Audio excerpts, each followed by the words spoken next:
ഈ കഴിഞ്ഞ ദിവസം കണ്ട ഒരു ചെറിയ പരസ്യം എങ്ങനെയാണ്? ഒരു വലിയ പഞ്ചഗുസ്തി മത്സരം നടക്കുകയാണ്. അതിൽ സൽമാൻ ഖാൻ അവതരിപ്പിക്കുന്ന കഥാപാത്രം ഏറ്റവും ശക്തനാണ്.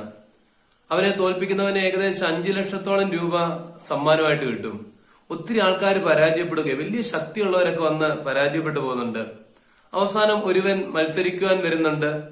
അവൻ മത്സരിച്ച് പരാജയപ്പെട്ട് കൊണ്ടിരിക്കുന്ന സമയത്ത് അവൻ ആൾക്കൂട്ടത്തിനിടയിലേക്ക് കണ്ണു ഉയർത്തുകയാണ്. അവിടെ ഒരു കൊച്ചു കുഞ്ഞു നിൽപ്പുണ്ട്. ഈ സൽമാൻ ഖാൻ അവതരിപ്പിക്കുന്ന കഥാപാത്രം നോക്കുമ്പോ ഒരു കൊച്ചു കുഞ്ഞിനെയാണ് ഇദ്ദേഹം നോക്കുന്നത്.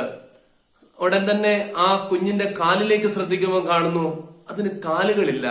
അത് കാല് കൃത്രിമക്കാല് വെച്ചാണ് നടക്കുന്നത്. ഉടൻ തന്നെ സൽമാൻ ഖാന് കാര്യം പിടികിട്ടി.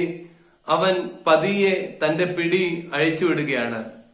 ആ എതിരാളി ജയിക്കുന്നു. ആ കൊച്ചുകുഞ്ഞ് സന്തോഷത്തോടുകൂടി കൈകൾ ഉയർത്തുന്നുണ്ട്. എല്ലാരും ആശ്ചര്യപ്പെട്ട് നിൽക്കുകയാണ്. പക്ഷെ ഇവിടെ നമുക്ക് നൽകുന്നൊരു വലിയ സന്ദേശം മറ്റൊന്നുമല്ല. ചില നിമിഷങ്ങളിൽ നമുക്ക് പരാജയപ്പെടുവാൻ കൂടി പഠിക്കണം. നമ്മളൊന്ന് താന്നു കൊടുത്താൽ, നമ്മളൊന്ന് ക്ഷമിച്ചാൽ, നമ്മളൊന്ന് പുഞ്ചിരിച്ചാൽ തീരാത്ത പ്രശ്നങ്ങളൊന്നും നമ്മുടെ ജീവിതത്തിലുണ്ടെന്ന് തോന്നുന്നില്ല.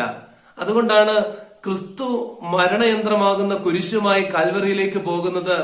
അതൊരു പരാജയമൊന്നുമല്ല, ഒരു മനുഷ്യകുലത്തിന്റെ മുഴുവൻ വിജയത്തിനു വേണ്ടിയാണ് അവൻ കുരിശെടുക്കുന്നത്.